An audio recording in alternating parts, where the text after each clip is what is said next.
When my billionaire husband handed me divorce papers at my lowest weight, mocking the pounds I'd gained during our marriage, I signed without a fight. He thought he'd won, but the envelope I left on his desk 3 months later, it contained something that would cost him everything he'd built. Before we dive into how one piece of paper destroyed a billionaire's empire, hit that subscribe button and ring the notification bell. You won't believe how this ends. Trust me, you'll want to share this with everyone who thinks they can treat people like trash and get away with it. My name is Lydia, and 8 years ago, I thought I'd found my fairy tale. I was 35 years old, working as a hospital administrator, managing budgets, and coordinating patient care services. I loved my job. I felt purposeful, valued, respected. Then Graham Westbrook walked into my life during a hospital charity fundraiser, and everything changed.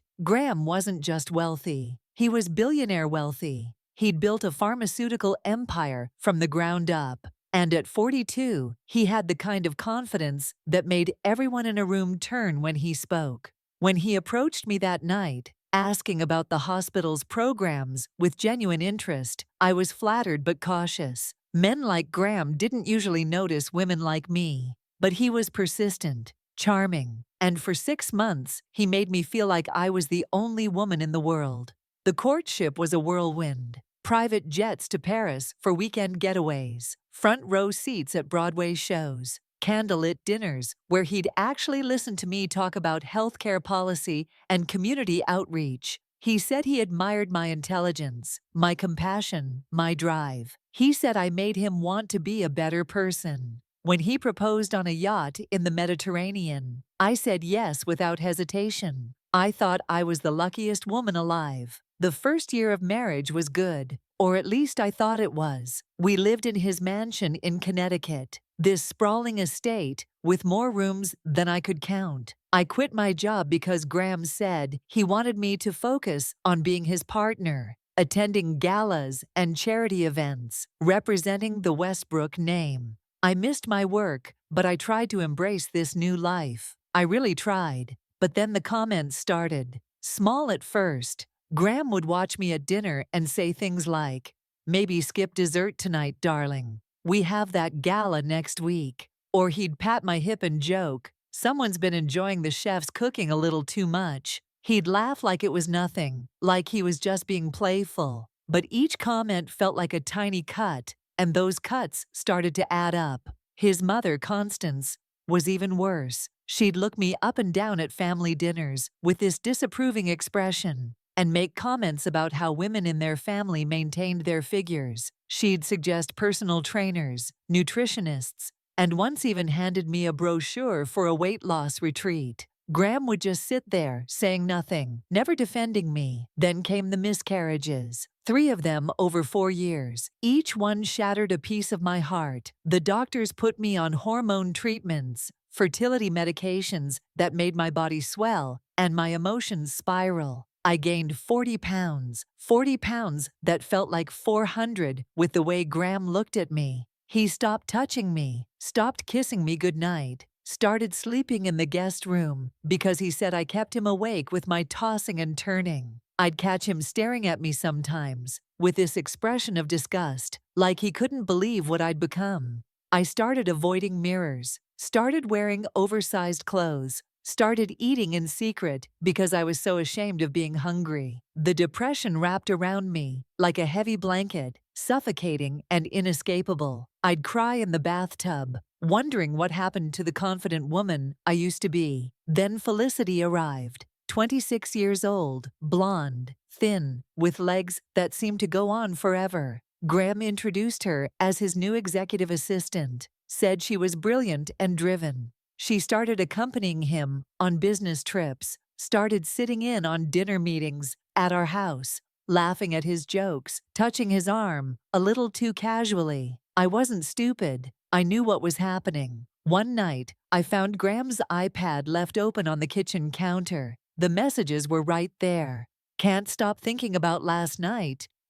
You make me feel alive again. She'll never be what you are." I stood there reading them, feeling my heart crack into 1,000 pieces. When I confronted him, he didn't even try to deny it. He just looked at me with cold eyes and said, "What did you expect, Lydia? You stopped trying." The cruelty escalated after that. He stopped pretending to be civil. At a family dinner with his parents and siblings, he made a joke about how he needed to buy a reinforced chair for me. Everyone laughed. His mother laughed. I sat there, humiliated, feeling like I wanted to disappear. He started cutting off my credit cards, saying I could have them back when I took care of myself. He moved Felicity into the guest house on our property. Our property. He didn't even bother hiding it anymore. Then came the morning that changed everything. I walked into the breakfast room to find Graham sitting there with 2 lawyers. Divorce papers were spread across the table, like he'd prepared a business presentation. He slid them toward me with a pen and said, "I need you to sign these, today." I looked at the settlement offer, $500,000. Graham was worth over $800 million. I started to protest, started to say I deserved more after 8 years of marriage. But his lawyer cut me off. "You signed a prenuptial agreement, Mrs. Westbrook. This is more than generous considering the circumstances. Sign now, or we'll make this very difficult for you." Graham leaned back in his chair, studying me like I was a problem he was solving. Then he said the words that would haunt him forever. "I need a wife who represents my brand, Lydia. Not someone who eats her feelings and embarrasses me at every event. This is business, nothing personal." I was so tired, so broken, so beaten down that I couldn't fight anymore. I signed every page. I signed away my marriage, my home, my life. They gave me 30 days to leave the mansion. Graham walked out of that room without looking back, probably going straight to Felicity. I sat there alone, staring at those papers, wondering how I'd become so worthless in his eyes. The next month was a blur. I moved into a small 2-bedroom apartment with the settlement money,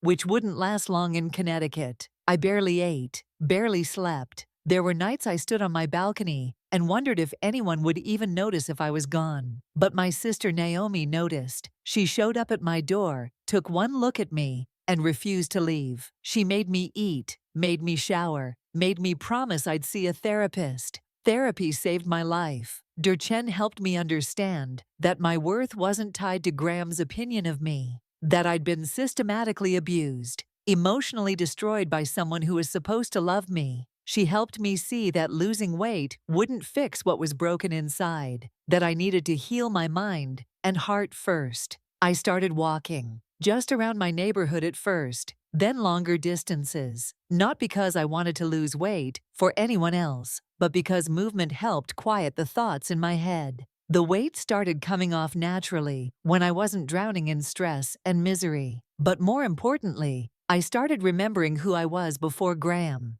The capable, intelligent woman who'd managed hospital departments and coordinated care for thousands of patients. 3 months after the divorce was finalized, I was packing up the last boxes from a storage unit that held my things from the mansion. Old clothes, books, files from my hospital administrator days that I'd never thrown away. That's when I found them. Graham's documents from the early days of his pharmaceutical company, back when we were first married, and he'd asked me to review some materials for him. He'd valued my healthcare expertise then, before he decided I was worthless. I almost threw the folders away, but something made me open them. Clinical trial results for Vitalex, Graham's flagship pain medication, the drug that had made him hundreds of millions of dollars over the past 7 years. I started reading through the data, and my blood ran cold. I spent 12 years in hospital administration. I knew how to read clinical trial reports, how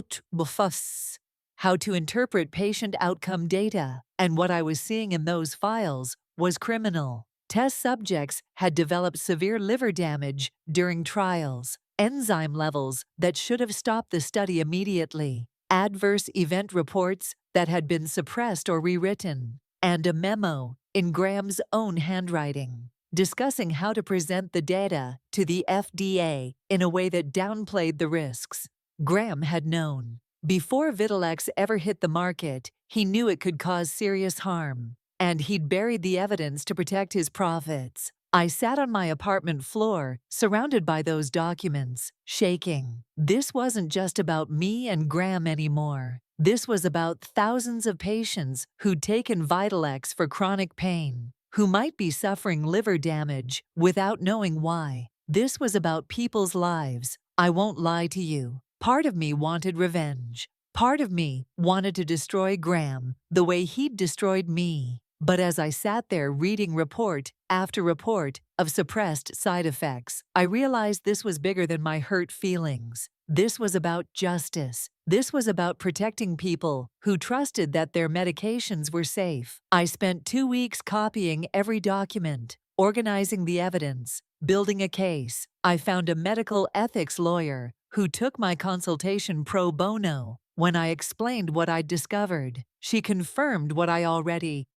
knew. This was federal fraud. This was criminal endangerment. This could send Graham to prison and shut down his entire company. The lawyer asked me if I was prepared for what would happen when I came forward. Graham would use every resource he had to discredit me. He'd call me a bitter ex-wife seeking revenge. He'd drag my name through the mud. Was I ready for that? I thought about the Lydia from a year ago, the woman who'd let herself be torn down and silenced. Then I thought about the woman I was becoming, the one who'd survived his cruelty and found her strength again. I told the lawyer yes, I was ready. I drafted a note, short, simple, and to the point. I printed it on plain paper, put it in a manila envelope with copies of the most damning documents. Then I did something that probably sounds crazy. I went back to Graham's office building. I'd been there hundreds of times during our marriage, for company events and meetings. Security recognized me, probably didn't know about the divorce. They waved me through with a smile. I took the elevator to the executive floor, walked past his assistant, who was away from her desk, and entered Graham's private office. The same office where he'd celebrated his biggest deals, where he'd kissed Felicity while I was at home falling apart. I placed the envelope in the center of his desk. On the front, I wrote "Urgent, for your eyes only." Then I left, my heart pounding, but my hands steady. The note inside read, "Graham, I found the Vitalex trial results, the real ones. You have 48 hours to voluntarily recall the drug and notify the FDA. Or I release everything to the Washington Medical Journal, CNN, and the federal prosecutors. This isn't revenge. This is justice. You took my dignity, but I won't let you take people's lives. The fat wife you threw away." I meant every word. I gave him a chance to do the right thing, to show even a shred of the man I'd thought I married. I waited those 48 hours, checking my phone constantly, wondering if he'd call. He did. At hour 47, my phone rang. "You have no idea what you're doing," he screamed.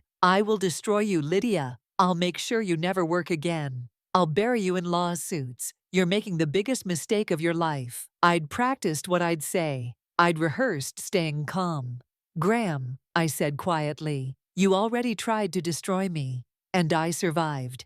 I'm not the broken woman you threw away. I'm the woman who's going to make sure you face consequences for once in your entitled life." He called me every name you can imagine, threatened me with legal action, told me I was pathetic and desperate. I let him rant until he ran out of steam. Then I said, "You have 1 hour to make your decision." And I hung up. The hour passed. Silence.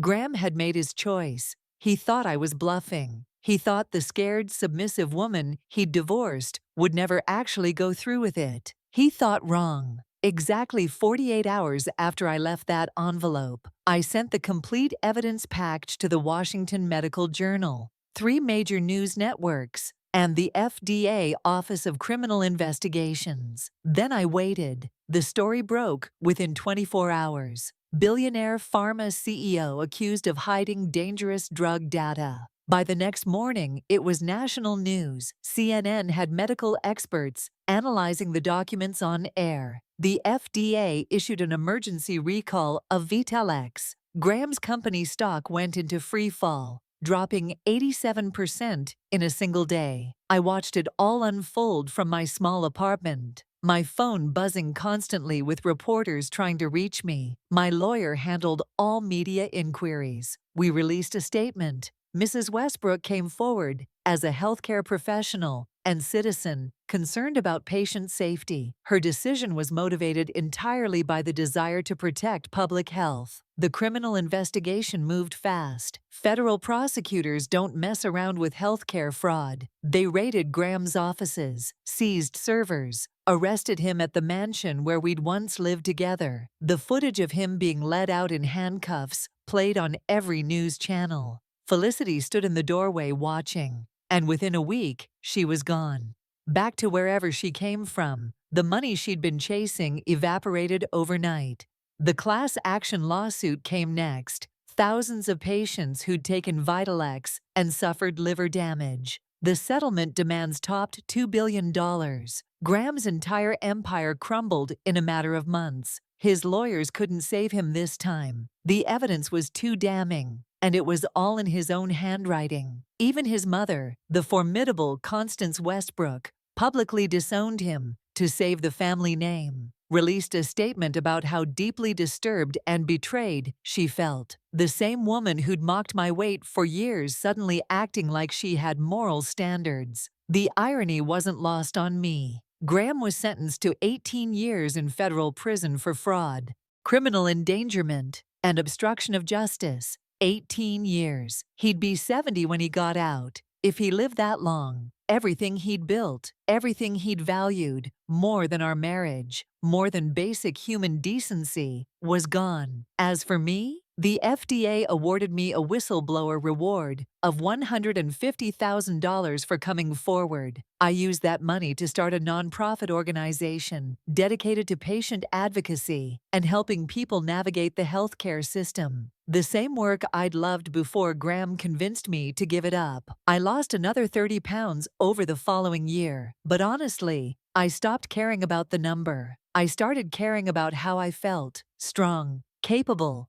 purposeful again. I even started dating someone new, a fellow advocate I met through the nonprofit, someone who loves me exactly as I am, who celebrates my intelligence and passion instead of trying to diminish it. 6 months after Graham's sentencing, I received a message from him. Prison email, monitored and recorded. It was short. "Are you happy now?" I stared at that message for a long time. Was I happy? Happy that he was in prison? Happy that his life was ruined? No, that's not who I am. But was I happy that dangerous medication was off the market? That patients got compensation for their suffering? That a man who thought he was above consequences finally faced justice? Yes, to all of that, yes. I wrote back, just as brief. "I'm finally free, Graham. That's all I ever wanted." I never heard from him again. You know what's funny? Graham thought my weight made me worthless. He thought beauty and value came in a specific size, a specific look. He threw me away like I was nothing because I didn't fit his image of the perfect trophy wife anymore. But the knowledge in my head, the experience from my years as a hospital administrator, the moral compass he tried to break, that's what destroyed him in the end.